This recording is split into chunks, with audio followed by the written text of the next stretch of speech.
نعوذ بالله من شرور أنفسنا ومن سيئات أعمالنا من يهده الله فلا مضل له ومن يضلله فلا هادي له وأشهد أن لا إله إلا الله وحده لا شريك له وأشهد أن محمدا صلى الله عليه وسلم عبده ورسوله يا أيها الذين آمنوا اتقوا الله حق تقاته ولا تموتن إلا وأنتم مسلمون يا أيها الناس اتقوا ربكم الذي خلقكم من نفس واحدة وخلق منها زوجها وبث منهما رجالا كثيرا ونساء واتقوا الله الذي تساءلون به والأرحام إن الله كان عليكم رقيبا يا أيها الذين آمنوا اتقوا الله وقولوا قولا سديدا يصلح لكم أعمالكم ويغفر لكم ذنوبكم ومن يطع الله ورسوله فقد فاز فوزا عظيما ألا إن أصدق الحديث كلام الله وخير الهدي هدي محمد عليه الصلاة والسلام وشر الأمور محدثاتها وكل محدثة بدعة وكل بدعة ضلالة وكل ضلالة في النار.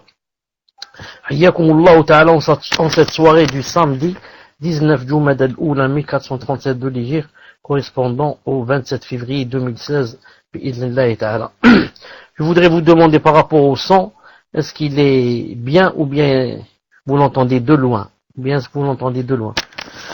Il est bien, alhamdoulilah. Salam alaikum, est-ce que vous m'entendez? Alhamdoulilah, donc il y a eu une déconnexion.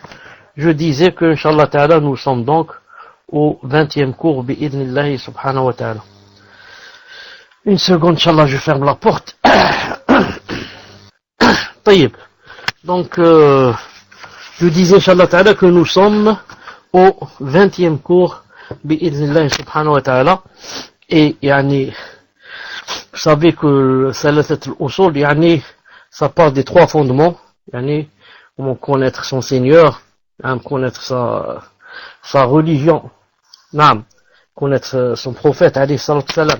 Et, subhanallah al-Adim, ce qui est, bon, on va pas dire étonnant, parce qu'étonnant par rapport à nous, mais par rapport au décret d'Allah subhanahu wa ta'ala, c'était écrit il y a 50 000 ans avant de créer les cieux et la terre, c'est que quand on a parlé des 4 règles, des 4 notions, on avait dit qu'il fallait d'abord demander la science, et ensuite qu'il fallait la mettre en pratique, et ensuite faire la da'wa et inviter les gens, et ensuite on avait dit qu'il fallait patienter en cas de fitna et de problèmes et que tout cela, yani, il fallait que ça vienne et que yani, ça entrave le chemin.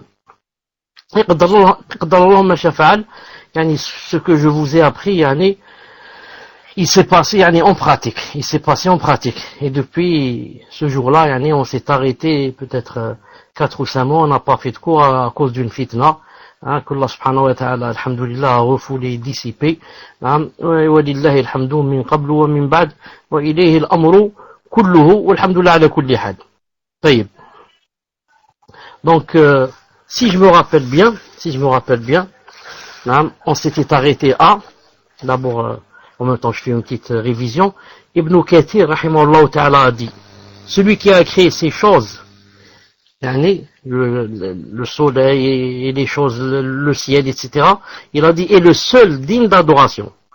Quant aux différentes formes d'adoration, comme l'islam, la soumission, l'iman, la foi, l'ihsan, la bienfaisance, ainsi que l'invocation, dua, la peur, le khawf, l'espoir, al-raja, la confiance, al-tawakkul, le désir, al-raghba, l'effroi, al-rahba, l'humilité, al-khushu', la crainte, al-khashya, le retour vers Allah, al-inaba, la demande d'aide, l'isti'ana, la demande de protection, l'isti'adha, la demande de secours, l'istighatha, le sacrifice, al-dhabh, le sermon, ou le vœu pieux, al-nadr, et autres formes d'adoration qu'Allah Azza wa Jal a ordonné d'accomplir, sont toutes pour Allah Azza wa Jal. Et il a commencé à donner les preuves de chacune, yani, de ces choses que on vient de citer maintenant, comme le dua, le khawf, al-raja, etc.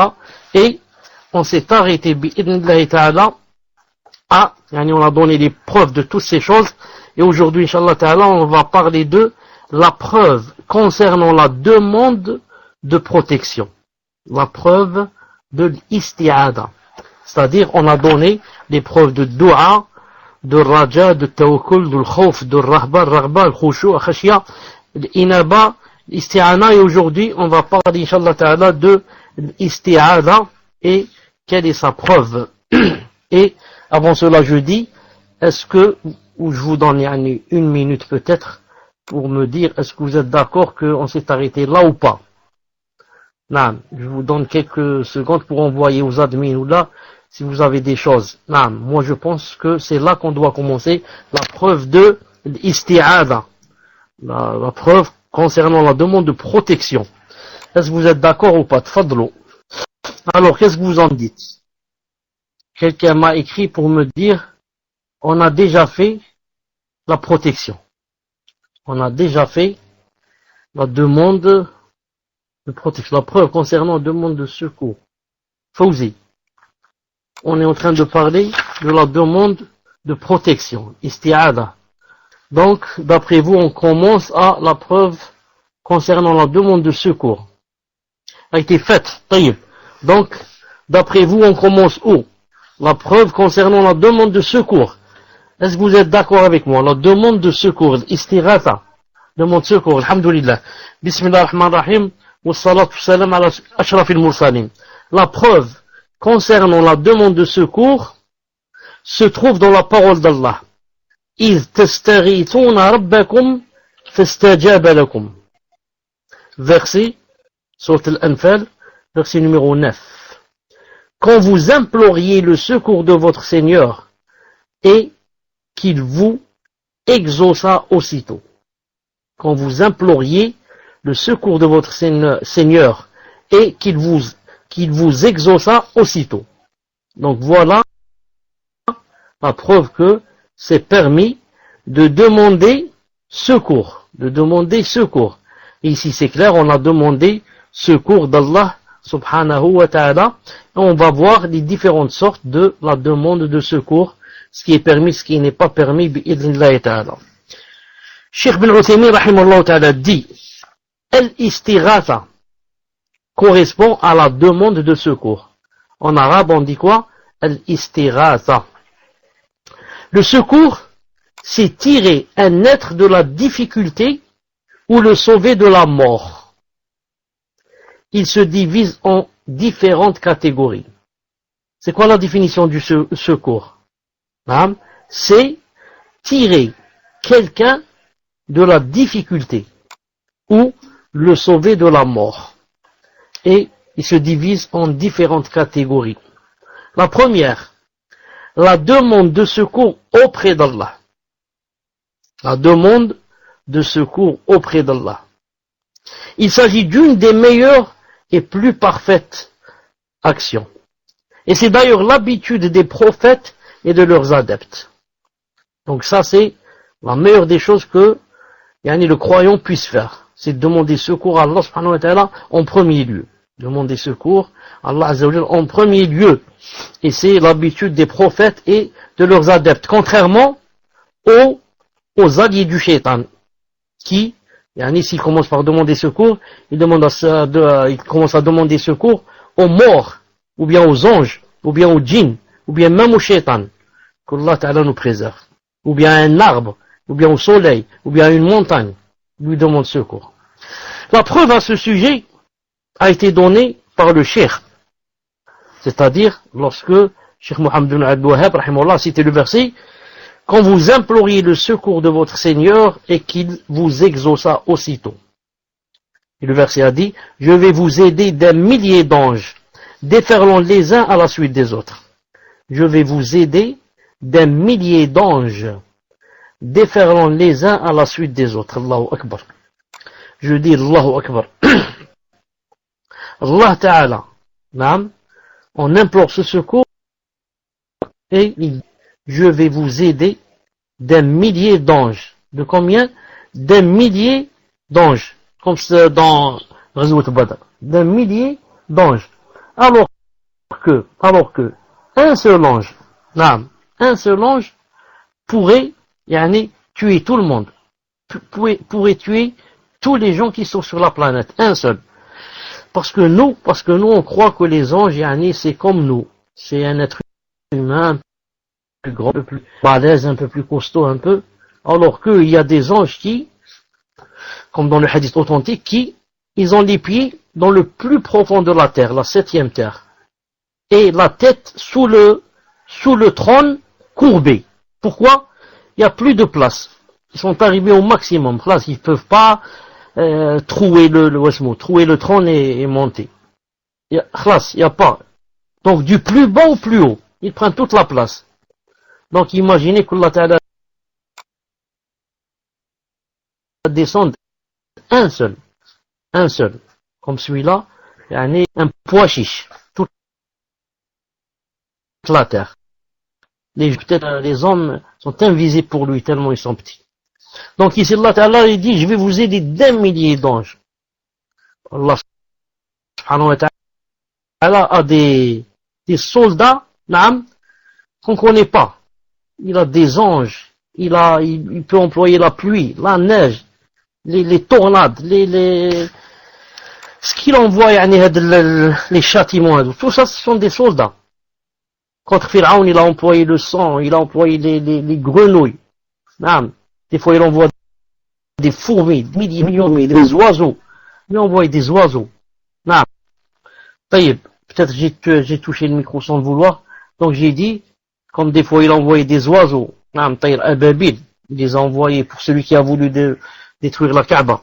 Le Cheikh Ibn Uthaymin rahmallahu ta'ala dit, le verset a été révélé au cas théiste, au nombre de 1000, alors que ses compagnons, radiyallahu ta'ala, étaient un peu plus de 300, à peu près 313. Contre combien? Subhanallah al-Azim, 1000, c'est-à-dire 3 fois le nombre.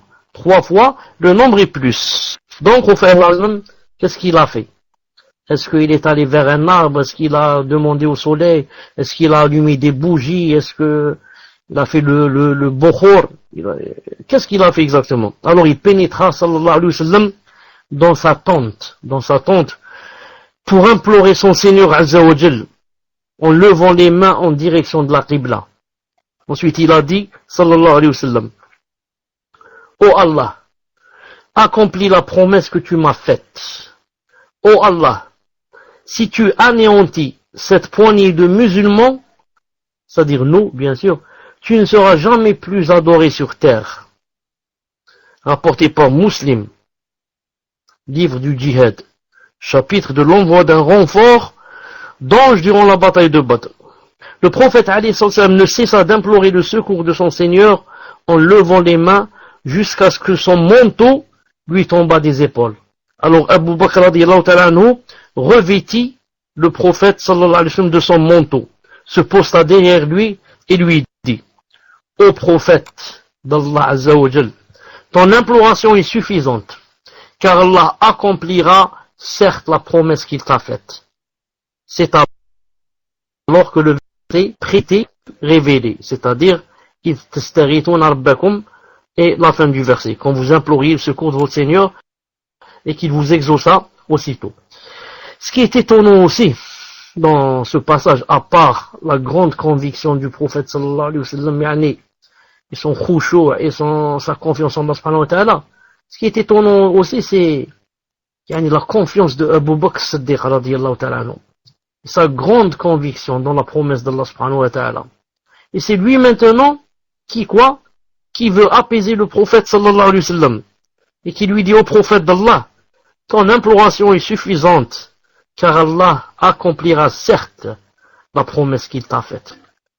Aucun minime doute, aucun brin de doute, aucun atome de doute. Allahu Akbar, Allahu Akbar. Abu Bakr Siddiq, le véridique. C'est pas n'importe quel Abu Bakr Siddiq, le véridique. Celui-là, radiyallahu ta'ala anhu, la meilleure personne après les prophètes. Quelles sont les meilleures personnes dans le monde? Ce sont les prophètes. Et parmi tous les prophètes, quand on enlève les prophètes de côté, la première personne qui vient en deuxième position, la plus aimée d'Allah subhanahu wa ta'ala, c'est Abu Bakr Siddiq, chez les gens de Al-Sunnah ou Jama'a. Alors, celui-là, radiyallahu ta'ala anhu, c'est la personne la plus détestée chez les chiites, chez les rawafid. Si vous leur dites quelle est la première personne la plus détestée au monde, normalement, Si vous dites quel est le plus détesté au monde, nous normalement on répondrait c'est Shaitan. On va dire non, on parle des personnes. On va dire alors c'est Pharaon, c'est Abu Lahab, c'est Abu Jahl. Ils te disent non, c'est Abu Bakr. Abu Bakr. Ils disent pas Siddiq, c'est Abu Bakr. C'est lui la personne la plus détestée. En deuxième position, Omar ibn Khattab. Qu'Allah subhanahu wa ta'ala maudisse celui qui dit cela. Qu'Allah ta'ala maudisse celui qui dit cela. Deuxièmement, la demande, bon la première c'était quoi? La demande de secours auprès d'Allah. Premièrement, c'était la demande de secours auprès d'Allah. La deuxième sorte, la demande de secours auprès des morts ou des vivants absents et qui ne peuvent donc être d'un quelconque secours. La demande de secours auprès des morts ou des vivants absents et qui ne peuvent être donc d'un quelconque secours. Cet acte est une forme de polythéisme, shirk, car il ne peut émaner que d'une personne convaincue que ces êtres ont un pouvoir occulte sur la création. Cette personne leur a donc accordé une part de la seigneurie, Rububiyya. Allah Ta'ala dit أَمَّنْ يُجِيبُ الْمُضْطَرَّ إِذَا دَعَاهُ وَيَكْشِفُ السُّوءَ وَيَجْعَلُكُمْ خُلَفَاءَ الْأَرْضِ أَإِلَهٌ مَعَ اللَّهِ قَلِيلًا مَا تَذَكَّرُونَ. C'est-à-dire, verset Nam 62, n'est-ce pas lui qui répond à l'angoissé quand il l'invoque et qui enlève le mal et qui vous fait succéder sur la terre génération après génération? Y a-t-il donc une divinité avec Allah? C'est rare que vous vous rappeliez. Donc, n'est-ce pas lui qui répond à l'angoissé quand il l'invoque et qui enlève le mal? La réponse, certes, c'est lui. Alors, puis c'est lui qui répond à l'angoissé et qui enlève le mal. Comment se fait-il que vous ne lui demandiez pas secours? Donc maintenant, si tu crois qu'un mort, ou bien un vivant, mais qui est absent, et tu crois qu'il peut te secourir, donc ça veut dire que tu as donné une part de la seigneurie que ne mérite qu'Allah Azza wa Jal, tu l'as donné à cette personne que tu as implorée. Ça veut dire pour toi, cette personne qui est morte, ou bien cette personne qui est vivante mais absente, tu peux lui demander que il te secourt dans une chose pareille, ça veut dire que pour toi, il a la même chose qu'Allah subhanahu wa ta'ala, les mêmes attributs dans la seigneurie ou dans d'autres choses. Il dit ici, et bien sûr, si une personne demande comme ça, ça veut dire que quoi? En faisant ainsi, elle est sortie de l'islam. En faisant ainsi, elle est sortie de l'islam. Bien sûr, si c'est un jahl ou là, on lui apprend, on lui dit que ça se fait pas, etc. Mais s'il refait, c'est grave pour lui. Bon, donc ici, il parle de quoi? Demander secours auprès des morts, ou bien des vivants, mais qui sont absents. Un vivant, s'il est devant toi, tu lui demandes secours, et il peut te secourir, ce n'est pas grave. C'est même permis, on va le voir.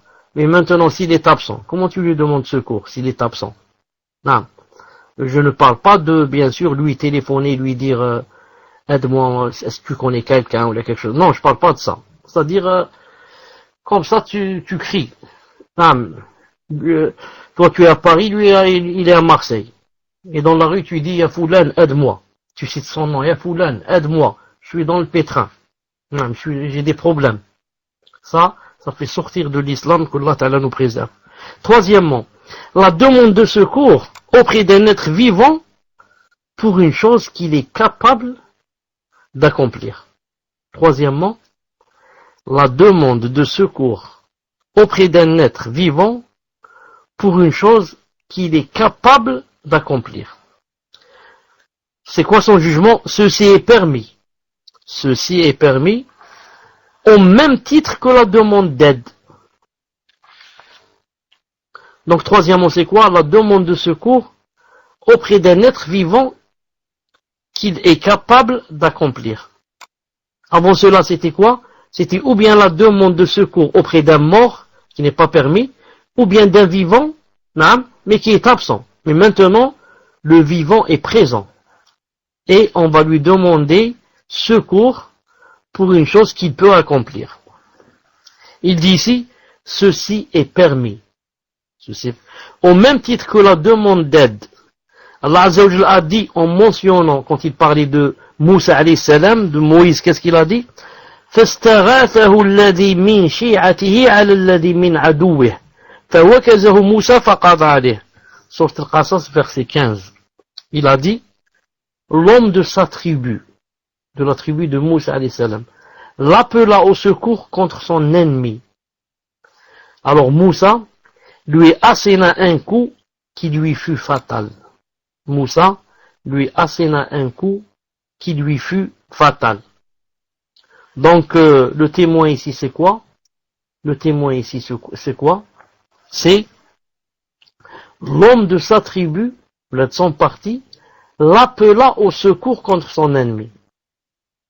Donc moi, si je suis attaqué par un voyou ou bien par quelqu'un, ou bien deux voyous qui m'attaquent et que je regarde à droite ou à gauche, je trouve quelqu'un, et que je sais qu'il peut m'aider, ce n'est pas interdit de lui demander de l'aide et de lui demander du secours. Ou de voir un policier et de lui demander du secours. Ce n'est pas interdit. Pourquoi?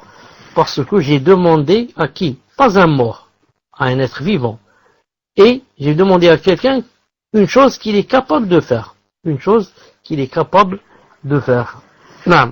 Quatrièmement, la demande de secours à un être vivant incapable de secourir, mais sans pour autant croire que cet être a un pouvoir occulte.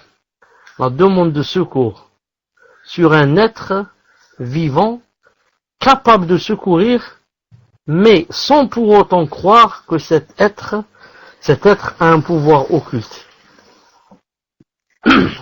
Donc la différence entre la quatrième sorte et la troisième, c'est que dans la quatrième, on va demander secours à quelqu'un, mais ce quelqu'un est incapable de secourir.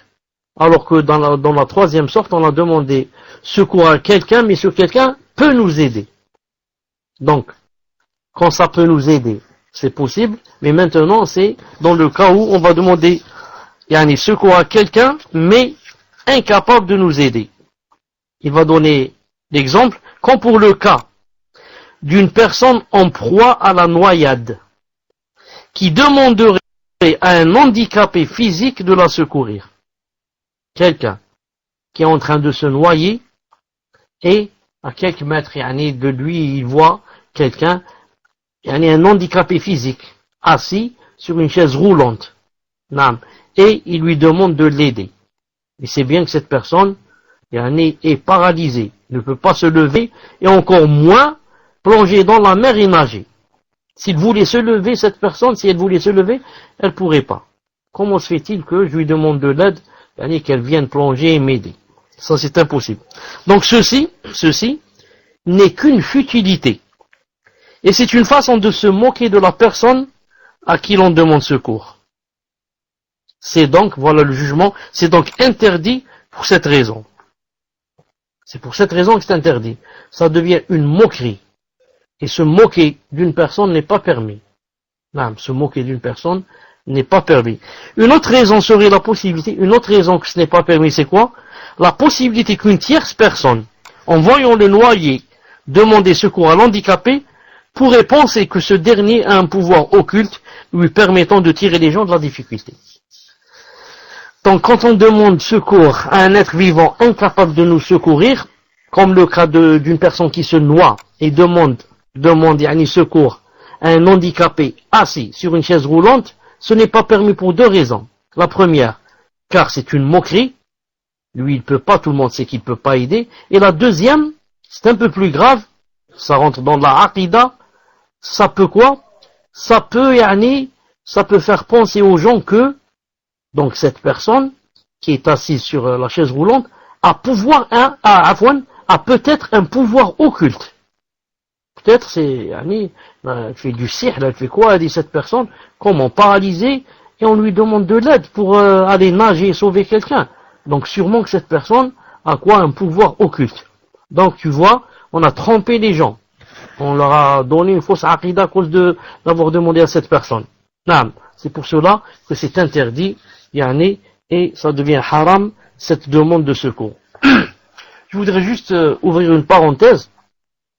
Quand on dit que c'est pas permis dans ce cas, par exemple, le noyé qui demande à quelqu'un qui est handicapé, c'est pas permis. Dans le sens où je demande que ce soit lui qui vienne m'aider.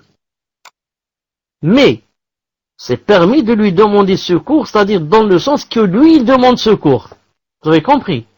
Je lui demande, par exemple, quand je crie comme ça, je me noie, ça veut dire, appelle les gens, ou bien téléphone, si tu as le portable, téléphone, donne l'alerte, donne l'alerte aux gens, téléphone aux pompiers.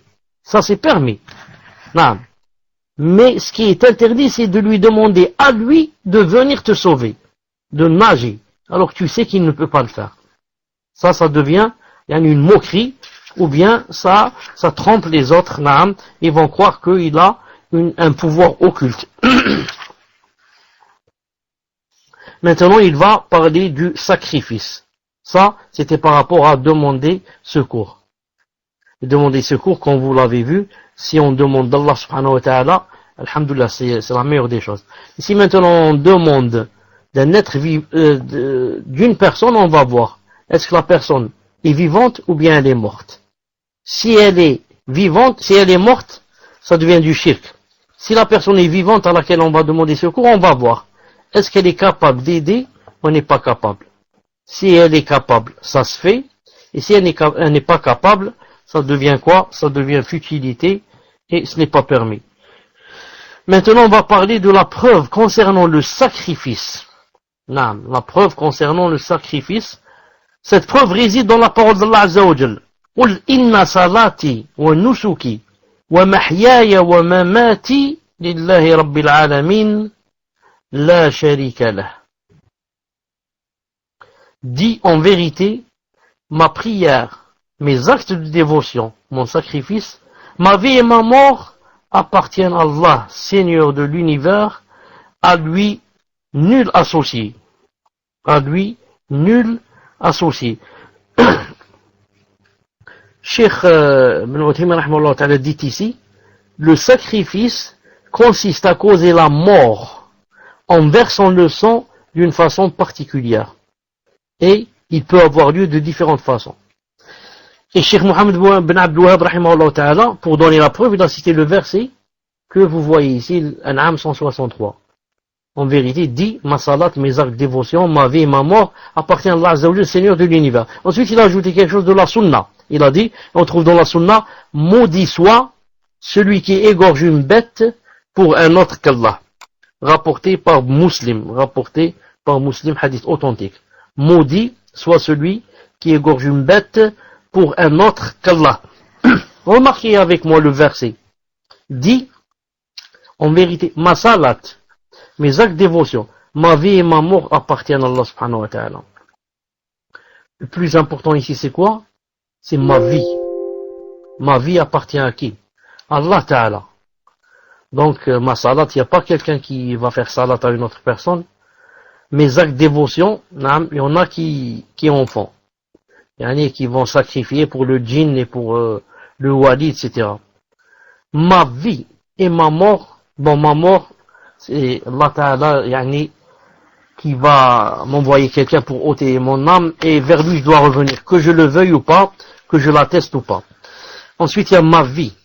Ma vie et ma mort appartiennent à Allah. Si ma vie appartient à Allah subhanahu wa ta'ala, ça veut dire tout simplement que dans cette vie, il ne m'est permis de faire que ce qui est conforme avec les lois d'Allah Azza wa Jal et sa sharia. Parce que il t'a demandé de dire ma vie, dis ma vie et ma mort appartiennent à Allah. Si ta vie appartient à Allah subhanahu wa ta'ala, comment se fait-il que dans cette vie, tu manges, ou bien tu dises, ou bien que tu t'habilles, ou bien que tu fasses telle et telle chose d'une façon contraire à la sharia? Non. À chaque fois que tu as fait une chose contraire à la sharia, tu le fais sciemment, ce n'est pas avec ignorance ou bien oubli, tu le fais sciemment. Ça veut dire qu'une partie de ta vie, maintenant, elle n'est plus pour Allah subhanahu wa ta'ala. Elle est pour tes passions. Non. Elle est pour, ça dépend de ce qui t'a poussé à contredire la charia. طيب. Cheikh Ibn Uthaymin, rahimahullah ta'ala, dit, le sacrifice, peut avoir lieu de différentes façons. Il y en a des sortes. Premièrement, le sacrifice d'adoration, dont le but est de glorifier celui pour qui le sacrifice est accompli, de faire preuve d'humilité à son égard et de se rapprocher de lui. Celui-ci ne peut être voué qu'Allah Azza wa Jal de la façon qu'il a prescrite. Non. Le fait de le vouer à un autre qu'Allah est une forme de polythéisme majeur, qui fait sortir de l'islam et fait rentrer la personne éternellement en enfer. La preuve, il a dit la preuve, a été citée par le cheikh, c'est-à-dire le verset قُلْ إِنَّ صَلَاتِي وَنُسُكِي وَمَحْيَايَ وَمَمَاتِي لِلَّهِ رَبِّ الْعَالَمِينَ. Dis en vérité, ma prière, mes actes de dévotion, mon sacrifice, ma vie et ma mort appartiennent à Allah, Seigneur de l'univers. Donc ça c'est quoi? La première sorte. C'est comme lorsqu'on égorge par exemple un mouton pour l'Aïd. Naam. Ou bien on égorge un mouton pour la aqiqa. Ça on le fait pour Allah subhanahu wa ta'ala. On le fait pour Allah subhanahu wa ta'ala. طيب.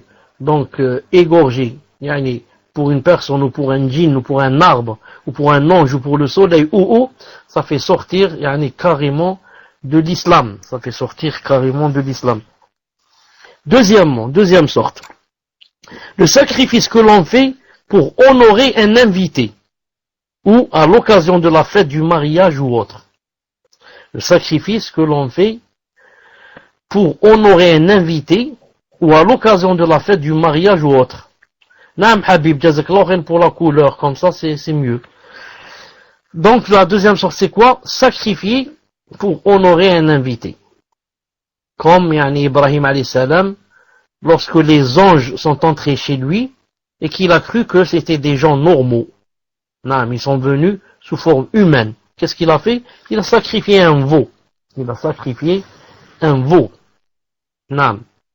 Ou à l'occasion de fête ou mariage. Et le prophète sallallahu alayhi wa sallam a dit, celui qui croit en Allah Ta'ala au jour dernier, qu'il honore son invité. Ahmed ibn Hanbal rahimahullah ta'ala a dit, si toute la dunya, on pouvait la mettre sur une cuillère, et on l'a donnée à l'invité, ça rentre pas dans tabdhir, ça rentre pas dans le gaspillage. Pourquoi? Parce qu'on a donné ça à l'invité. Et l'invité, c'est qui? C'est Allah Ta'ala, c'est son professeur, il nous a demandé de l'honorer.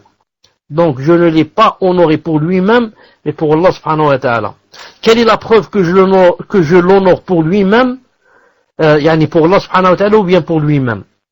Quelle est la preuve? La preuve, c'est que je ne fais pas la différence quand je l'honore entre le riche et le pauvre.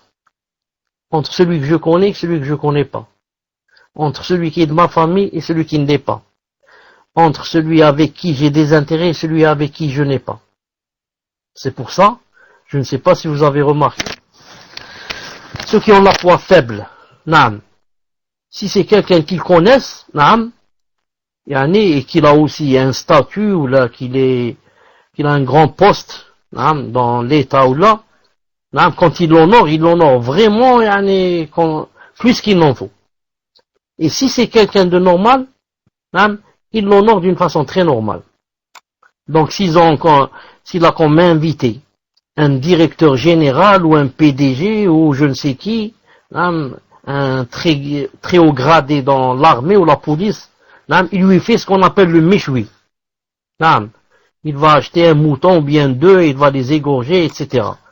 Si c'est maintenant une simple personne, donc qu'est-ce qu'il va lui faire? Il va lui faire des frites. Des frites et un peu de lentilles. Des frites et un peu de lentilles. Ou alors maximum, peut-être qu'il va acheter une livre de merguez. Une livre de merguez. Il dit voilà, je l'ai honoré. Le hadith a dit que celui qui croit en Allah et au jour dernier honore son invité. Il y a des gens même qui, quand ils ont des invités, s'il a quelque chose de bien et de meilleur, il ne la donne pas. Il la cache. Il dit ça, je la laisse, pour demain, je la mange en famille, quand l'invité va partir. Alors que normalement, c'est cette chose qu'il doit donner à l'invité. Si vraiment, il croyait en Allah Ta'ala au jour dernier. Naam. المهم, que Allah Ta'ala nous aide et éloigne de nous l'avarice. Éloigne de nous l'avarice. Donc, il dit ceci, c'est-à-dire le fait de sacrifier pour un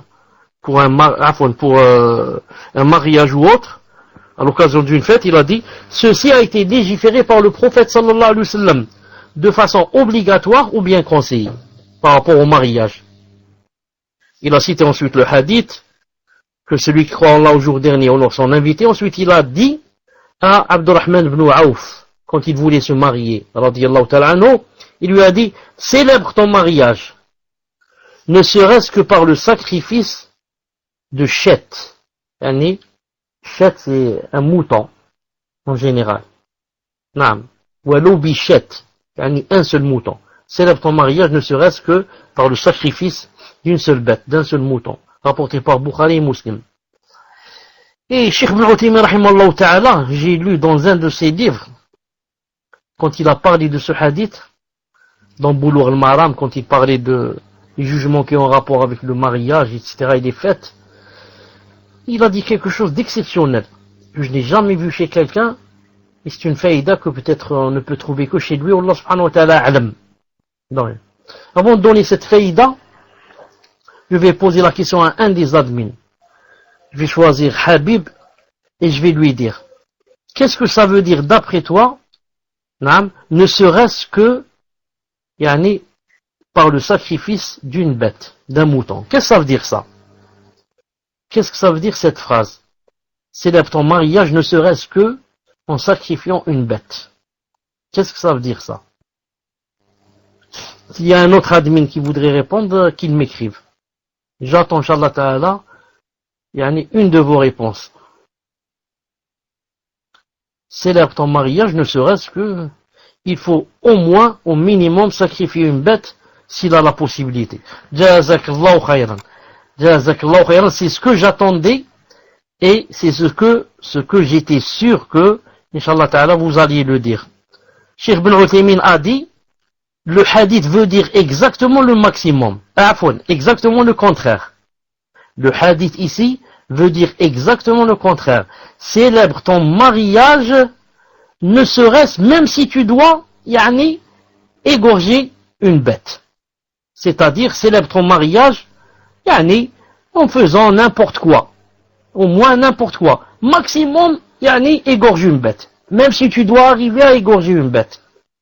Est-ce que vous avez compris? Est-ce que vous avez compris la différence ou pas? Est-ce que vous avez compris la différence? Cheikh Ibn Uthaymin a dit, ce hadith ne parle pas du minimum. Il a dit, il parle du maximum. C'est-à-dire, même si tu dois égorger une bête. Voilà, c'est quoi? C'est-à-dire, ne trouve pas d'excuses. Avec n'importe quoi, tu peux faire célébrer ton mariage. Et lui-même, sallallahu alayhi wa sallam, des fois, il l'a fait, avec un peu de ce qu'on appelle comme de la purée. De la purée, un peu de miel, il a fait son mariage comme ça. Donc il lui a dit, célèbre ton mariage, c'est-à-dire ne trouve pas d'excuses, même si tu dois, même maximum, va égorger une bête, au maximum.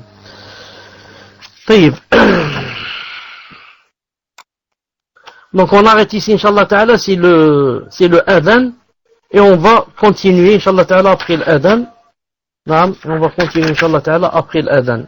Assalamu alaikum wa rahmatullahi wa barakatuh. On va continuer après salat, pas après l'adhan. Bismillah ar-Rahman ar-Rahim, wa salatu wa salam ala ashrafil mursalin. Donc nous avons vu que les sortes de sacrifices, il y en avait trois. Le premier, la première sorte, le sacrifice d'adoration. Et que c'était permis, que ça se faisait seulement pour Allah Azza wa Jal. La deuxième sorte, le sacrifice que l'on fait pour honorer un invité. Le sacrifice que l'on fait pour l'honneur et que ceci a été légiféré par le prophète sallallahu alayhi wa sallam. Troisième sorte, le sacrifice que l'on fait pour tirer profit de la bête en tant que nourriture ou valeur commerciale ou autre. Naam. Il parle maintenant du sacrifice que l'on fait. Yani, juste par exemple, on sacrifie une bête, par exemple, pour la manger. Naam. Ce n'est pas, on la sacrifie pour quelque chose qui a été demandé par Allah subhanahu wa ta'ala ou bien par le prophète sallam pour un mariage. C'est juste parce que ça fait longtemps que j'ai pas mangé de viande, par exemple. Et je veux manger la viande et je veux faire profiter les enfants. Et comme ça. Il a dit, alors pour la vendre. Je sacrifie, parce que je suis boucher, donc pour le vendre. Il dit, cela fait partie des choses permises. Cela fait partie des choses permises. En effet, à la base, ces choses sont permises, car Allah Ta'ala dit, أَوَلَمْ يَرَوْا أَنَّا خَلَقْنَا لَهُم مِّمَّا عَمِلَتْ أَيْدِينَا أَنْعَامًا فَهُمْ لَهَا مَالِكُونَ وَذَلَّلْنَاهَا لَهُمْ فَمِنْهَا رَكُوبُهُمْ وَمِنْهَا يَأْكُلُونَ. Donc c'est le verset, sorti Yassine 71-72, où Allah Ta'ala dit, à peu près, ne voit-il, traduction rapprochée, ne voit-il donc pas que parmi ce que nos mains ont fait, nous leur avons créé des bestiaux dont ils sont propriétaires, et nous les leur avons soumis, certains leur servent de monture et d'autres de nourriture. Le témoin c'est quoi? Certains leur servent de monture et d'autres de nourriture. Donc cela est permis, et il n'y a aucun doute, Inch'Allah Ta'ala, en cela. Une petite remarque, Cheikh Ibn Uthaymin rahimahullah ta'ala a dit dans un de ses livres, il a dit,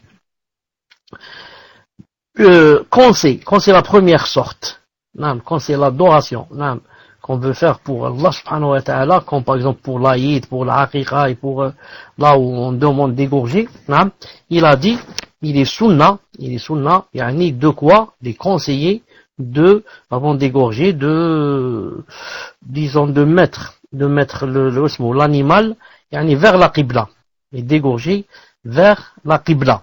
Il a dit, quand c'est par contre, juste pour la nourriture, comme dans le troisième cas, juste pour tirer profit de la bête et la manger, etc., il a dit, ce n'est pas obligé, de la diriger vers la Qibla. Mais dans n'importe quelle direction, tu peux égorger la bête, bi'idhnillahi subhanahu wa ta'ala. Donc il dit, pour la troisième sorte, ce sacrifice peut être obligatoire ou conseillé, il peut être interdit ou déconseillé, tout cela en fonction de l'utilisation qui en sera faite. Donc pour la troisième partie, pour le fait d'égorger un animal juste pour le manger, par exemple, pour le vendre, donc ce sacrifice, il peut être ou bien conseillé, ou peut-être des fois il est obligatoire, et des fois il est interdit, et des fois, donc ça dépend, c'est quoi la niya, pourquoi je veux égorger cet animal. Si je veux l'égorger pour manger moi et mes enfants, etc. Donc c'est halal. Si maintenant je veux l'égorger à cause il y a par exemple des invités, on va boire ensemble de l'alcool, etc. pour une fête mixte et d'alcool, etc. et je vais l'égorger, donc c'est haram, là dans ce cas de l'égorger. Parce que je vais l'utiliser à des fins qui sont pas légiférées. Donc cela dépend de la niya dans le troisième cas. Tout ça donc, Inch'Allah Ta'ala, c'était quoi? C'était le donc maintenant on passe à la dernière chose du premier fondement, c'est la preuve concernant le serment pieux, nadr. Maintenant il va parler du nadr, du serment pieux. Il dit, la preuve réside dans le verset Yufuna bin nadri wa yakhafuna yawman kana sharruhu mustatira. Ils accomplissent leurs vœux et ils redoutent un jour dont le mal s'étendra partout. Sourate Al-Insan, verset 7. Cheikh Ibn Uthaymin dit, c'est-à-dire, voilà la preuve aussi du fait que le serment pieux fait partie de l'adoration. Il a dit, c'est la parole d'Allah, Yufuna bin nadri wa yakhafuna yawman kana sharruhu mustatira. Ils accomplissent leurs vœux, ils redoutent un jour dont le mal s'étendra partout. Cheikh Ibn Uthaymin dit, l'utilisation de ce verset comme preuve dans ce contexte vient du fait qu'Allah Azza wa Jal a fait l'éloge de ces personnes, car elles ont été fidèles à leur serment. C'est donc une preuve que Allah subhanahu wa ta'ala aime cela. Or, tout acte aimé d'Allah est une adoration. De plus, la phrase « et il redoute un jour dont le mal s'étendra partout » vient appuyer cet argument. Et sache qu'Allah Azza wa Jal a loué ceux qui se tiennent au serment d'accomplir toutes les adorations qu'il a rendues obligatoires. En effet, lorsque l'être humain accomplit les adorations obligatoires, il respecte par là son serment. La preuve à ce sujet, c'est la parole d'Allah Azza wa Jal, ثم ليقضوا تفتهم وليوفوا نذورهم وليطوفوا بالبيت العتيق. Puis qu'ils mettent fin à leurs interdits, qu'ils nettoient leur corps, qu'ils remplissent leurs vœux et qu'ils tournent autour de l'antique maison. Sourate Al-Hajj, verset 29. Quant au serment, qui consiste à s'imposer une chose à faire ou une adoration non obligatoire, il est détestable. C'est détestable en règle générale. C'est détestable de faire un serment pieux. C'est détestable de faire un nadr. C'est détestable de dire par exemple, voilà, je vais jeûner 5 jours d'affilée, ou bien je vais surtout si ça se fait en contrepartie. Surtout celui qui dit si Allah Ta'ala me guérit, par exemple, je fais telle chose. Si j'ai mon bac, je vais, par exemple, donner telle somme d'argent, ou bien jeûner. Non, ça, ce n'est pas bien. Car le prophète, sallallahu alayhi wa sallam, il a même déclaré interdit. Il a dit, le serment n'apporte rien de bon. Le serment pieux n'apporte rien de bon, si ce n'est obliger l'avare à dépenser. Rapporté par le Bukhari. Le serment pieux, le nadr, n'apporte rien de bon, si ce n'est qu'il oblige l'avare à dépenser. Car cette personne qui a dit, si Allah Ta'ala me guérit, je vais sacrifier un mouton, ça veut dire que si jamais Allah Ta'ala ne la guérit pas, elle ne va pas sacrifier le mouton. Ça veut dire qu'elle demande quelque chose en contrepartie. Ya Allah, si j'ai le bac, je vais donner 100 euros en aumône. Si j'ai le bac. Ça veut dire si j'ai pas le bac, je ne donne pas.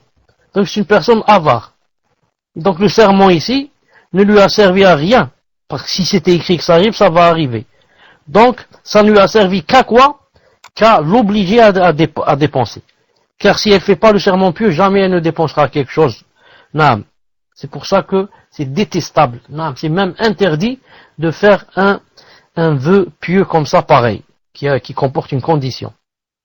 Mais si ça ne porte pas de condition, la personne dit par exemple, voilà, elle se dit dans le cœur pour fortifier ma foi, pour me rapprocher davantage d'Allah subhanahu wa ta'ala, par exemple, je fais le serment pieux de jeûner par exemple tous les jeudis et lundis, ou de jeûner 3 fois par mois, ou bien de faire ceci et cette chose.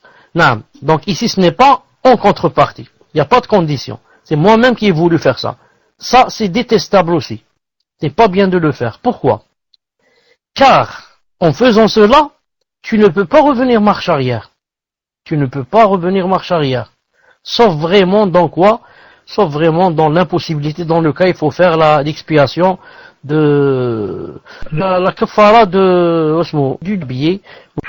Et maintenant, est-ce que vous m'entendez? Donc je répète, ça s'est coupé. Si on fait le serment pieux, en général ce n'est pas bien. Et si ça contient une condition, si je fais cela, ça devient interdit. Et si ça ne contient pas de condition, la personne elle-même dit, je vais faire le serment pieux de jeûner 3 fois par semaine, pas 3 fois par mois par exemple, même pour ça c'est détestable. Pour 2 choses, car il est possible que tu ne puisses pas faire cela, et alors que tu l'as rendu obligatoire. Et la deuxième des choses, pourquoi c'est détestable? Car Allah Ta'ala ne l'a pas rendu obligatoire pour toi. Jeûner 3 jours par mois, est-ce que c'est obligatoire? C'est pas obligatoire. Mais toi maintenant tu as rendu une chose qui était simplement conseillée ou permise, tu l'as rendue obligatoire.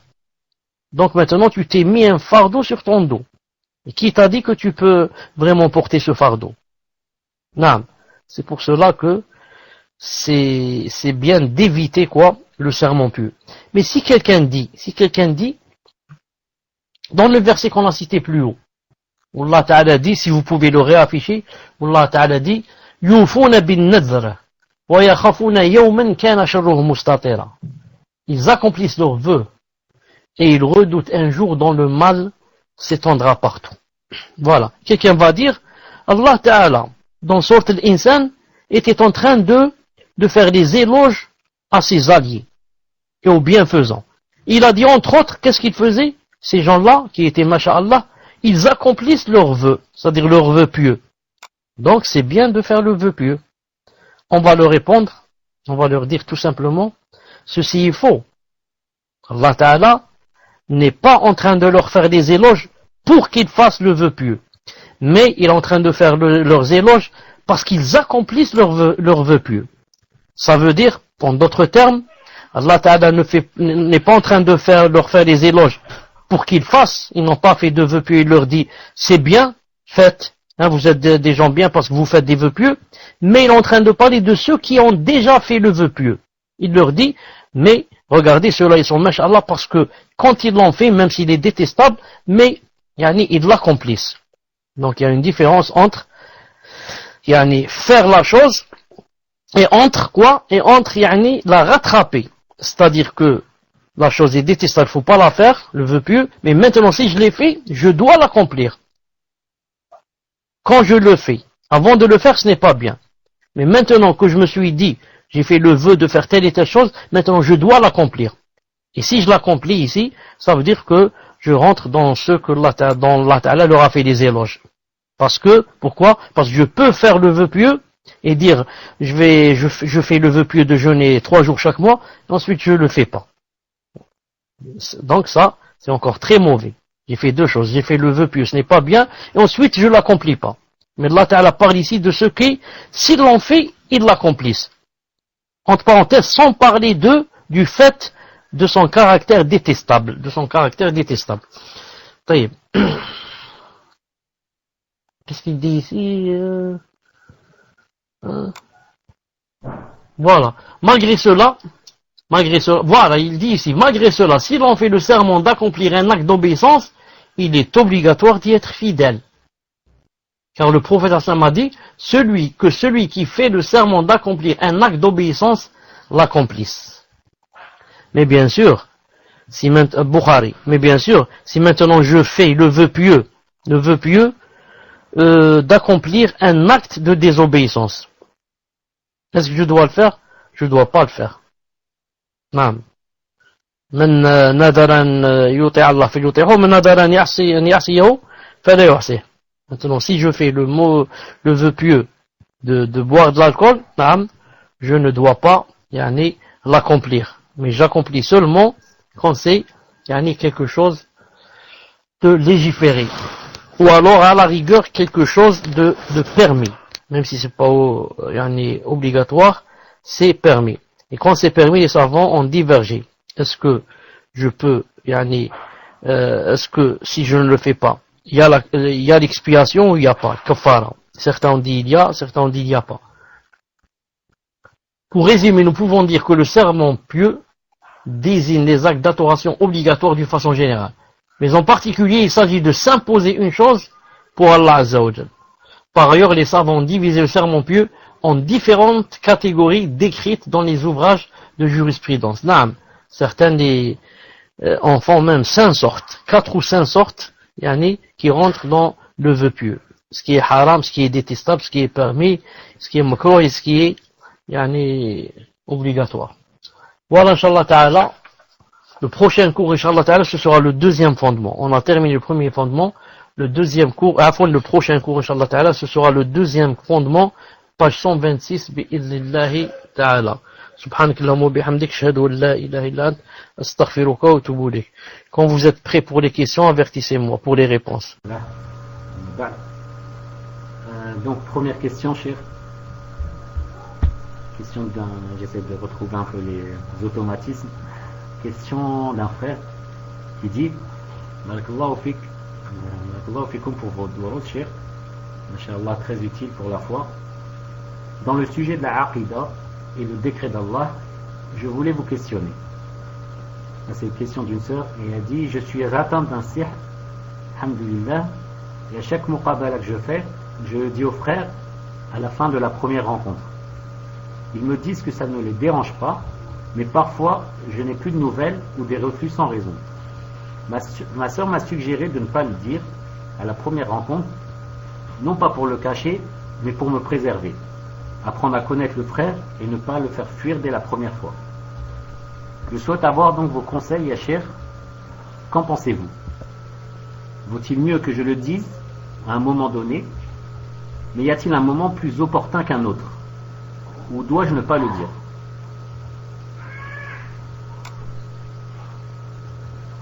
On me dit que ce n'est pas une question en rapport avec le cours. Je ne sais pas, moi on m'a envoyé cette question, donc est-ce que c'est en rapport avec le cours ou pas? Je continue de la lire, comme ça vous me direz si ça fait partie du cours. Y a-t-il un moment plus opportun qu'un autre, ou dois-je ne pas le dire? Cela fait-il partie des choses à cacher au conjoint? Je fais confiance à Allah, alhamdoulilah. Je sais qu'il a déjà tout écrit, mais j'essaye juste de me mettre à la place du frère qui ne me connaît pas et qui peut prendre peur ou avoir des waswas. Barakallahu fikum, Cheikh. Naam. On avait bien fait des repères, naam, pour ils ont des critères pour les choix des questions. Naam. On avait dit que ça devait avoir relation avec le cours, sinon ça devait avoir rapport avec la aqida ou bien la salat. Ensuite, je voudrais dire à Ibn Muhammad, si c'est possible, de monter le son du micro. On entend vraiment de loin. Ou alors, de lire avec une voix plus haute. Subhanahu wa ta'ala. Donc, puisque la question a été posée, donc on va la lire, Inch'Allah ta'ala. Ma question concerne la aqidah et le décret d'Allah. Taïb, la personne a dit que ça concernait la aqidah. Je suis atteint de sihr. Alhamdulillah kulli hal. À chaque muqabala que je fais, je le dis aux frères à la fin de la première rencontre. Ils me disent ça ne les dérange pas. Une sœur, ils me disent ça ne dérange pas. Parfois je n'ai plus de nouvelles de sans raison. Ma sœur m'a suggéré de ne pas le dire à la première rencontre, non pas pour le cacher, mais pour me préserver, pour apprendre à connaître le frère et à ne pas le fuir dès la première fois.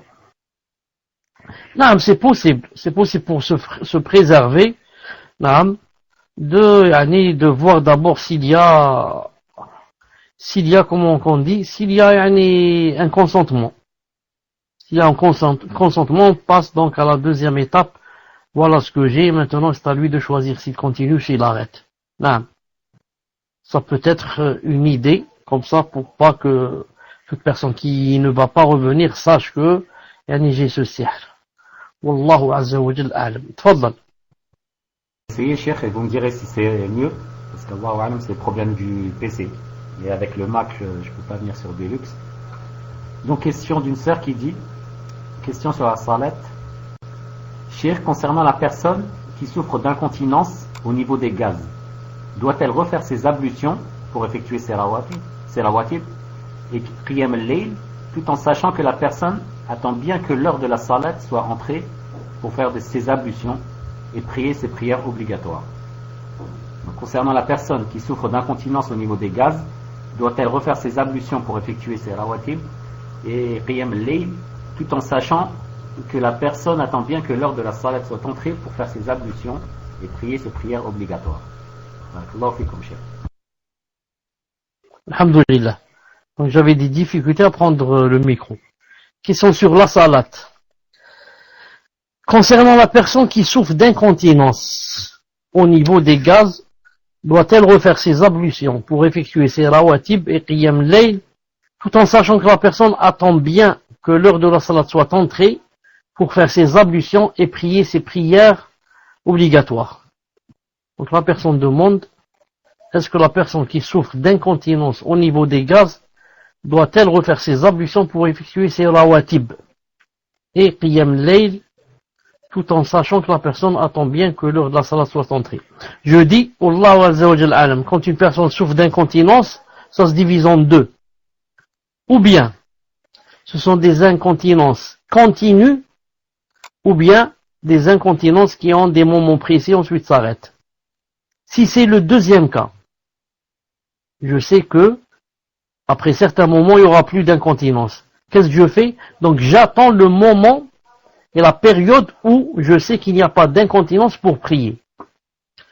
Si maintenant, je suis atteint d'incontinence continue, qui ne s'arrête jamais, et à tout le temps j'ai des gaz ou bien je perds de l'urine, dans ce cas, j'attends le moment de la salate qui soit entrée, je fais des ablutions la première fois, ensuite je prie, même si pendant la prière, je perds mes ablutions.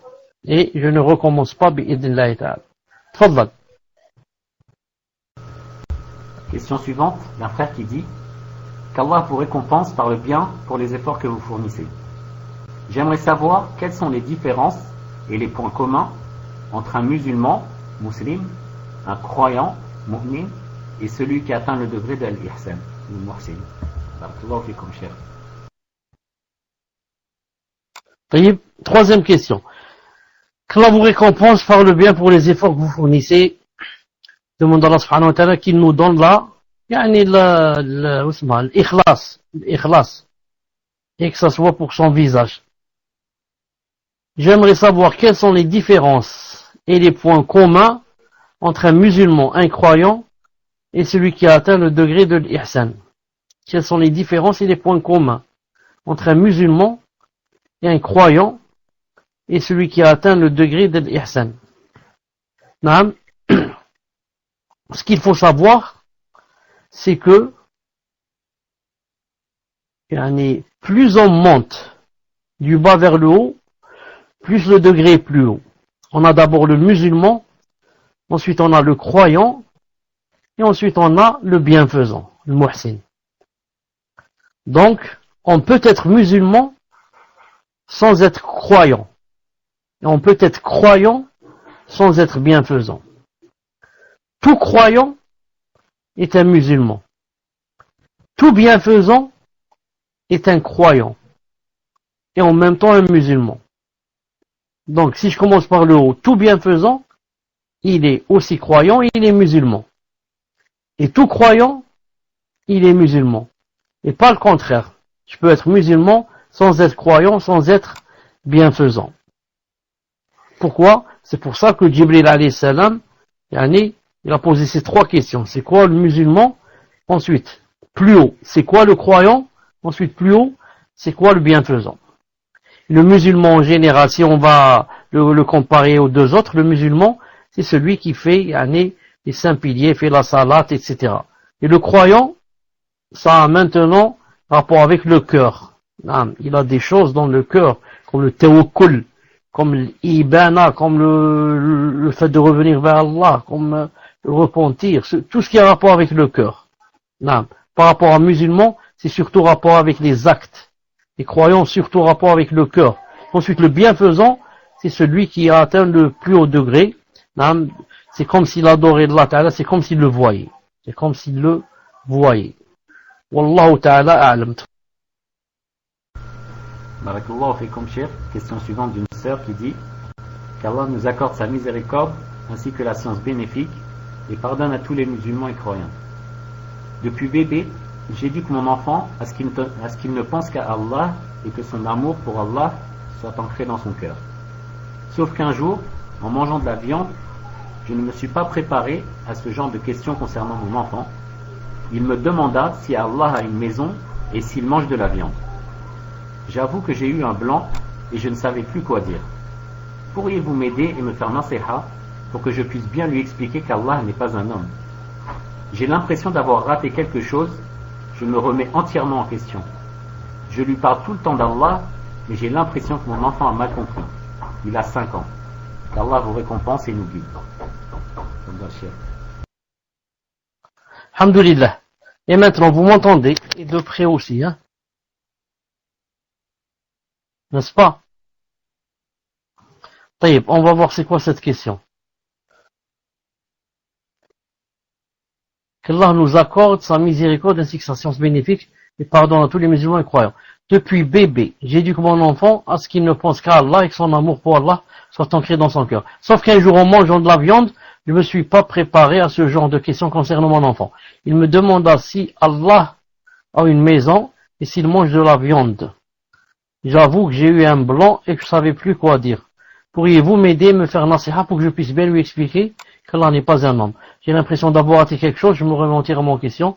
Je lui parle tout le temps d'Allah, j'ai l'impression que mon enfant a mal compris, il a 5 ans, qu'Allah vous récompense. En fait, je l'ai éduqué à ce qu'ils disent, alhamdoulilah, ce jour-là, il remercie Allah, qu'on est un toit, qu'on est avec Haïti, et qu'on mange, et que on peut manger de la viande, on a une maison que d'autres, non, rien du tout, etc. Ils m'ont posé cette question. Non. Donc, l'enfant a 5 ans et donc à partir de 5, 6 ans et 4 ans, etc., vous savez qu'il peut poser n'importe quelle question. Il peut poser n'importe quelle question. Où est Allah? Si tu dis il est dans le ciel, qu'est-ce qu'il fait là-bas? Pourquoi il descend pas? Pourquoi on ne le voit pas? Il y a des tas de choses. Donc, il faut savoir comment répondre, ne serait-ce que en général, en disant que, comme il a posé ici la question, il a dit, il me demande s'il a une maison. Allah Ta'ala, est-ce qu'il a une maison? Allah Ta'ala, naam, sa maison, c'est quoi? C'est le Qibla, c'est la Kaaba. Allah Ta'ala a une maison qui s'appelle la Kaaba, on l'appelle la maison d'Allah Subhanahu wa Ta'ala. Mais ça ne veut pas dire que, puisqu'il a la maison, qu'il l'habite comme nous on l'habite. Car, il faut répondre à l'enfant et lui apprendre que Allah Ta'ala, rien ne lui ressemble. Et que lui, il ne ressemble à rien. Allah Ta'ala, on le verra Yawm al-Qiyamah dans le paradis. Et ce jour-là, on saura comment qu'il est vraiment. Allah Ta'ala, ce qu'on sait de lui, c'est ce qu'il y a dans le Coran. Qu'il est Ghafour, qu'il est Rahim, qu'il est beau, qu'il a ceci. Et on ne va pas, à cet âge-là, rentrer dans les attributs de il a les mains, il a les yeux, pour ne pas lui faire de mashakil. Non, mais on dit qu'Allah Ta'ala Ghafour, Wadoud, Rahim, Karim, généreux, tout miséricordieux, très miséricordieux, il fait rentrer les gens au paradis, il punit ceux qui ne prient pas, il punit ceux qui l'insultent, il punit ceux qui ceux qui volent, il punit ceux qui mentent, etc. Yawm al-Qiyamah. Tout cela, ça va se passer Yawm al-Qiyamah. C'est lui qui nous a créés, c'est lui qui régit l'univers, c'est lui qui a créé tout ce qu'on voit, c'est lui qui régit le soleil, c'est lui qui fait tomber la pluie, il a des anges, il a ceci, il a cela, et nous, notre but, c'est de l'adorer. Il nous a créé pour qu'on l'adore. Et, parmi rentre dans les adorations, il y a la salat, et le jeûne, et le hajj pour celui qui peut, et la zakat, et comme ça. On lui parle, on rentre pas dans vraiment les détails qui le dépassent. Et qui vont lui faire des ambiguïtés dans sa tête. Naam. Voilà, Inch'Allah Ta'ala, la réponse, Wallahu Subhanahu wa Ta'ala a'lam. Naam. Donc, je crois qu'il y avait une autre question à la fin.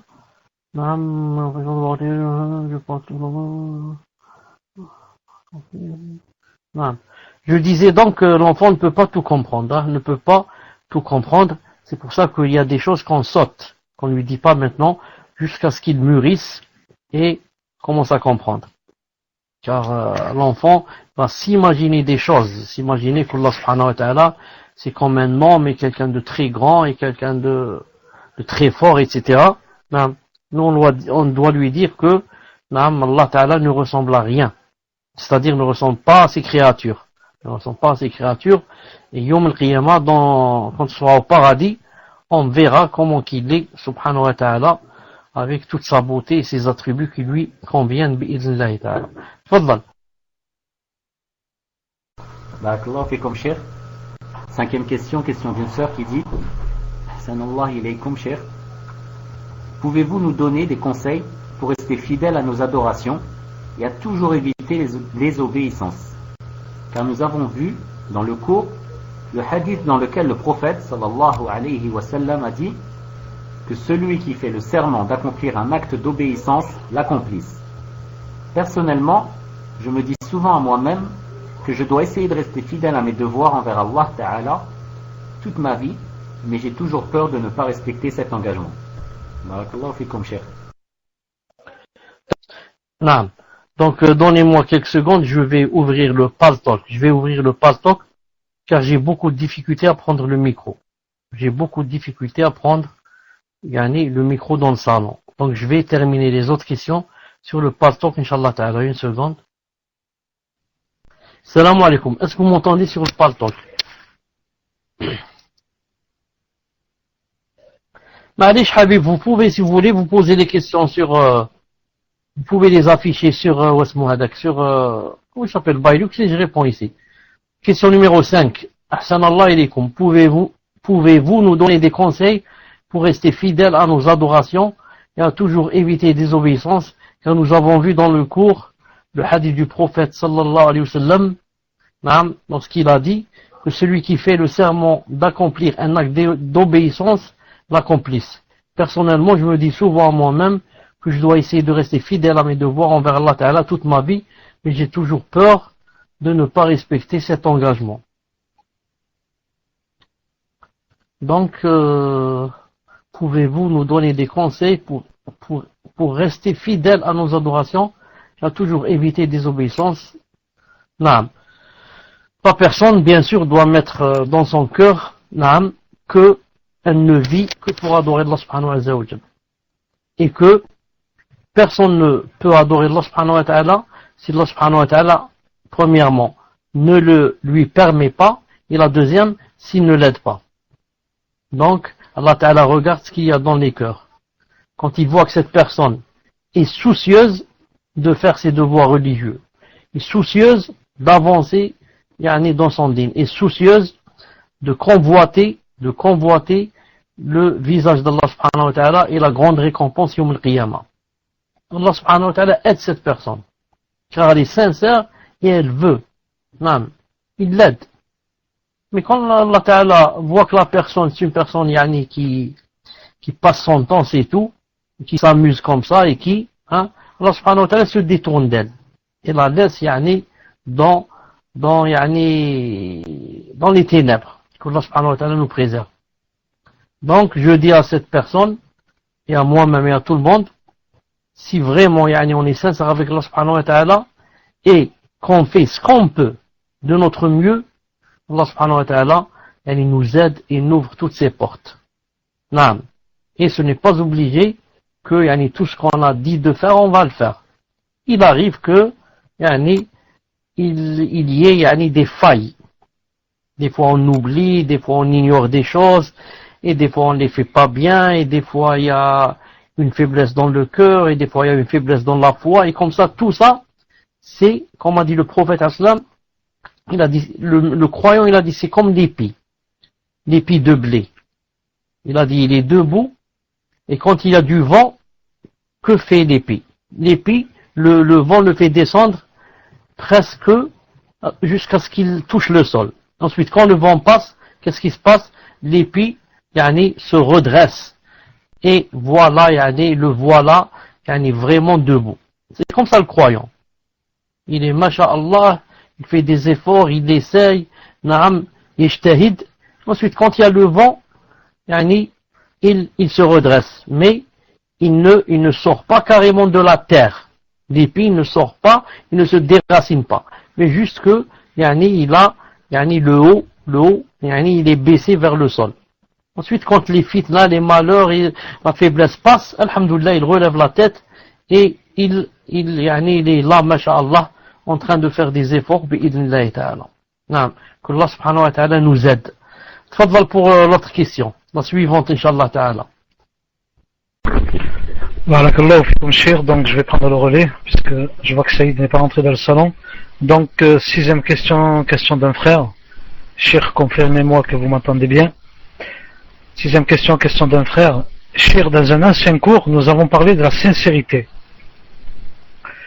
Est-ce que deux personnes faisant la même action, exemple, donner l'aumône, peuvent faire preuve d'un niveau de sincérité différent?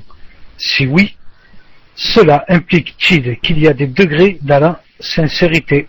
Barakallahu fikum. Tfadal ya Cheikh.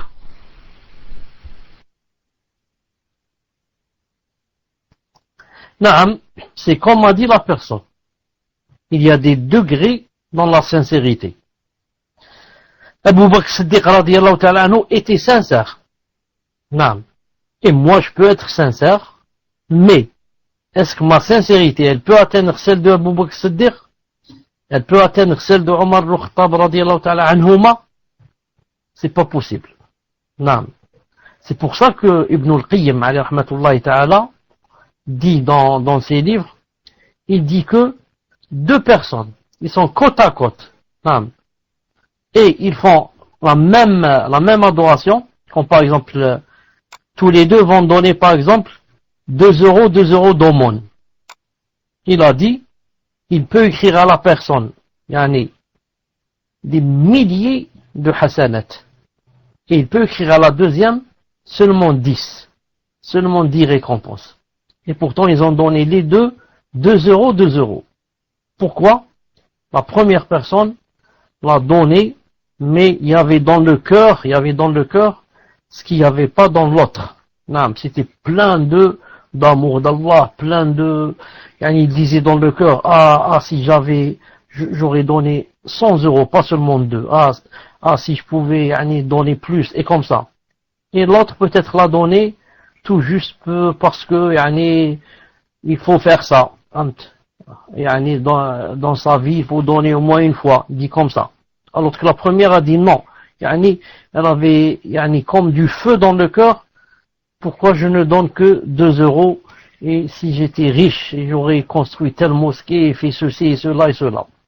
Entre les deux personnes, entre leurs deux cœurs, il y a comme ce qu'il y a de différence entre le ciel et la terre. Naam. Allah Azza wa Jal alam. Tfaddal. Barakallahu fikum cheikh. Bon, je vois que Saïd a des difficultés de prendre le micro sur Patak, donc je reprends les questions, le temps que Saïd se prépare. 7e question. Question d'une sœur. Le prophète sallallahu alayhi wa sallam avait une confiance Ibn Muhammad. Le prophète Muhammad sallallahu alayhi wa sallam avait une confiance inébranlable au secours d'Allah. Mais à notre niveau, avec tous les péchés qu'on accumule, lorsque je suis en détresse, je doute que je mérite l'assistance d'Allah, bien que je ne doute pas de son omnipotence. Est-ce un mal de penser cela? Barakallahu fikum. Tafadhal ya Cheikh. Des fois, la personne, quand elle se trouve dans le besoin, dans la détresse, etc., et commence à faire des invocations à Allah subhanahu wa ta'ala, des fois elle-même, celle qui est en train de faire des doigts, c'est que, par exemple, elle fait des choses que Allah subhanahu wa ta'ala n'aime pas, et qu'elle est dans la faute, et que maintenant, elle est dans la gêne en faisant des doigts, car elle sait qu'elle se sent même un peu hypocrite. Elle se dit, Naam, Allah ta'ala me demande de faire des choses obligatoires, je ne les fais pas, certaines, Allah ta'ala me demande de m'éloigner de certaines choses, moi je ne m'éloigne pas, et maintenant, je suis en train de faire des doigts, etc.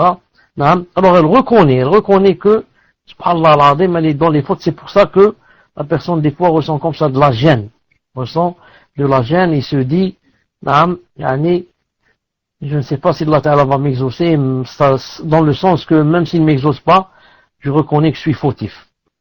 Non. C'est pour cela que la personne doit faire des efforts, comme j'ai dit tout à l'heure, pour faire ce qu'elle peut au maximum. Comme ça, quand elle fait des doigts, par exemple, elle les fait tout en ayant un cœur apaisé. Même si ce n'est pas interdit, pour la personne qui fait des péchés, etc., ce n'est pas interdit de demander à Allah subhanahu wa ta'ala.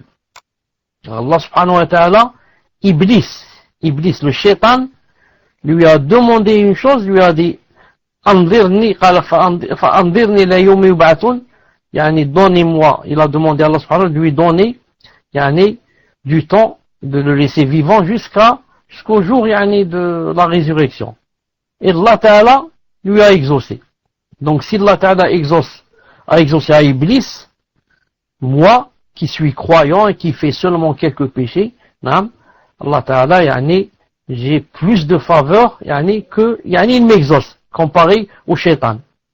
Donc la personne ne doit jamais désespérer quand elle fait des doigts, mais elle doit se réformer. Comme ça, quand elle fait des doigts, Inch'Allah Ta'ala, elle les fait avec un cœur apaisé, bi'idhnillah Ta'ala. Tfaddal. Mohamed a vu qu'il prend pas le mic pour éviter de vous faire attendre. Je pose la prochaine question. 8e question d'une sœur. Hafizakum Allah ya Cheikh, qu'Allah vous rétribue en bien ainsi que les admins. quels sont les livres et cours que vous conseillez pour les débutants en Talib al-Ilm et quel programme suivre pour bien débuter l'apprentissage des fondements de la religion? Tfadal Cheikh. Par rapport au programme et cours et quels sont les livres, cela dépend des savants. Certains savants mettent une liste, d'autres en mettent une autre, mais en général, il faut commencer pour les débutants, il ne faut jamais commencer par quelque chose de compliqué. Il faut commencer toujours par exemple, les 3 fondements, comme on a commencé maintenant dans la Aqida, les 3 fondements. Qawaid al-Arba', les 4 règles. Usul Sitta, les 6 fondements. Et comme ça, aller petit à petit. Ne pas commencer par exemple directement la Aqida, par exemple avec Tahawiyya, ou avec Safariniya, ou avec Tadmouriya. Non, il faut commencer petit à petit et monter, comme on monte une échelle. Une échelle, on peut pas aller directement en haut. On commence par la première marche, la deuxième, et comme ça. Et la même chose dans le fiqh. On commence avec les petits livres, comme le livre de Mohsen al-Abbad, qui s'appelle par exemple Adab al-Mashi ila Salat, ou bien le livre de Cheikh al-Fawzan, hafidhahullah ta'ala, al-Mulakhas al-Fiqhi. Il est simple et il donne bi'idnillah subhanahu wa ta'ala des dalils. C'est comme ça, inchallah ta'ala, et vous pouvez voir, je crois que sur mon site, il y a une liste, je crois, de Cheikh Ibn Uthaymin, rahimahullah ta'ala, par rapport au livre, que Talib al-Ilm doit choisir, Wallah subhanahu wa ta'ala a'lam. Tfadlal. Barakallahu Cheikh. 9e question. Une question d'un frère ou d'une sœur. Hafizakum Allah, Cheikh. Si l'on fait un vœu pieux, cela devient donc une obligation envers Allah. Et si on ne respecte pas ce vœu, pouvons-nous donc à Allah, ou le vœu en question reste tout de même une obligation pour nous? Barakallahu fikum de votre réponse, Cheikh. Tfadal, Cheikh. Par rapport au vœu pieux, quand quelqu'un fait le vœu pieux d'adorer Allah subhanahu wa ta'ala, de faire une adoration, il doit la faire bi'idhnillah subhanahu wa ta'ala. Il doit faire tous les efforts pour faire le vœu pieux. Si maintenant, il ne peut pas le faire, il doit passer à la kafara, l'expiation, qui consiste à quoi? À nourrir 10 pauvres, ou bien les habiller, ou bien à affranchir l'autre. Bien sûr, maintenant il n'y a pas l'affranchissement. Donc il passe à quoi? À nourrir, ou bien habiller les pauvres. Donc, maintenant, s'il ne peut pas, il doit passer à quoi? À jeûner 3 jours bi'idhnillah subhanahu wa ta'ala. Mais dans tous les cas, il doit faire des efforts pour faire et accomplir le vœu pieux. Et s'il ne peut pas, qu'est-ce qu'il fait? Il doit, comme j'ai dit, jeûner, faire nourrir 10 pauvres, ou bien les habiller, ou bien jeûner 3 jours bi'idhnillah ta'ala. Mais attendez une seconde, je vais vous lire bi'idhnillah ta'ala les différentes sortes de vœux pieux. Une seconde, inshallah ta'ala. Salam alaikum. Est-ce que vous m'entendez? Abdulillah. Je ne l'ai pas porté de main. Non. Je dois faire donc un peu d'effort pour le trouver, mais je dis en général, quand quelqu'un fait le vœu pieux de faire une adoration, qu'est-ce qu'il fait? Je dis, il doit la faire. S'il ne peut pas, il passe à l'expiation qui est de nourrir 10 pauvres, sinon, il doit jeûner 3 jours, ça c'est quand l'obligation, quand l'adoration, c'est une adoration, quand c'est une adoration. Mais maintenant, quand c'est par exemple quelque chose de haram, par exemple, il dit je fais le vœu pieux, par exemple, de boire de l'alcool, ou de fumer la cigarette. Ça, il n'a pas le droit de faire cette chose. Mais par contre, il doit faire la kafara. Il doit faire la kafara, c'est-à-dire l'expiation. Parce qu'il a fait un nadr, un serment pieux, dans une chose qui est interdite. Donc, il doit faire 2 choses. Premièrement, ne pas la faire, cette chose. Et deuxièmement, faire l'expiation, qui est nourrir 10 pauvres, ou bien, s'il ne peut pas, jeûner 3 jours, bi'idhnillahi ta'ala.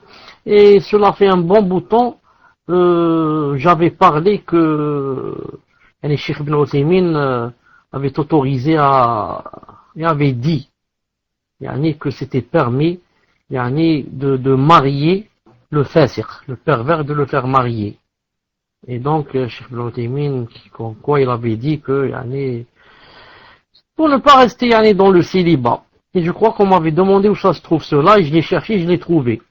Maintenant, si la personne, par exemple, qui avait demandé ça, si elle est là, je peux lui faire sortir le fichier et lui dire. Sinon, ce sera pour le prochain cours, Inch'Allah Ta'ala. Tfadal. C'est quoi la 9e question ou bien la dernière? Je crois que c'est la dernière. Question d'une sœur. Assalamu alaikum wa rahmatullah. Question de Aqida.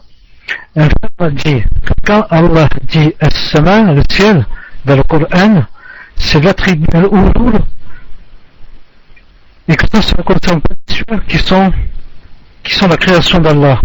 Par contre, je n'arrive pas à faire le lien avec le verset d'Allah qui dit Was-sama wa ma banaha. Pouvez-vous m'éclaircir, cher, s'il vous plaît? Cher, je vous afficher là. C'est pas la peine d'afficher la question, j'ai compris ce qu'il veut dire. J'ai compris ce qu'il a voulu dire. Naam. Un frère m'a dit que quand Allah Ta'ala dit Sama, le ciel dans le Coran, c'est l'attribut de l'Ulu, et que ça ne concerne pas les cieux qui sont la création d'Allah. Par contre, je n'arrive pas à faire le lien avec le verset où Allah Ta'ala dit Sama wa ma banha. Pouvez-vous m'éclairer, cher, s'il vous plaît? Naam. Ce frère qui a dit ça s'est trompé. Naam. Et a généralisé. Il a dit qu'à chaque fois qu'il y a le mot ciel dans le Coran, ça veut dire qu'il parle du rouleau, de l'élévation d'Allah subhanahu wa ta'ala, mais qui ne parle pas du ciel, que Allah ta'ala a créé. Or ça c'est faux. Non. Par contre, ce qu'il fallait dire, c'est que quand on parle de ciel dans les hadiths ou bien les versets où il y a l'attribut de l'élévation. Non. Quand on dit par exemple le prophète sallam, dans la question qu'il a posée, à la bergère. Il lui a dit, où est Allah? Elle a dit, dans le ciel. Ça veut dire qu'il est vers le haut. L'élévation. Ça ne veut pas dire qu'il est dans le ciel cerné par les cieux ou par un ciel. Il est à l'intérieur du ciel. Non. Où est Allah? Il est dans le ciel. Ça veut dire vers le haut. Non. Ça, c'est vrai. Et comme ça disent les savants. Mais par contre, quand Allah dit As-Sama'a wa ma banaha, ou bien il dit est-ce qu'il ne voit pas les cieux, etc. Non. Là, il n'est pas en train de parler de lui. Il est en train de parler de ses créatures, de ce qu'il a créé. Il a créé les cieux, la terre, la mer, les montagnes, les étoiles, les galaxies.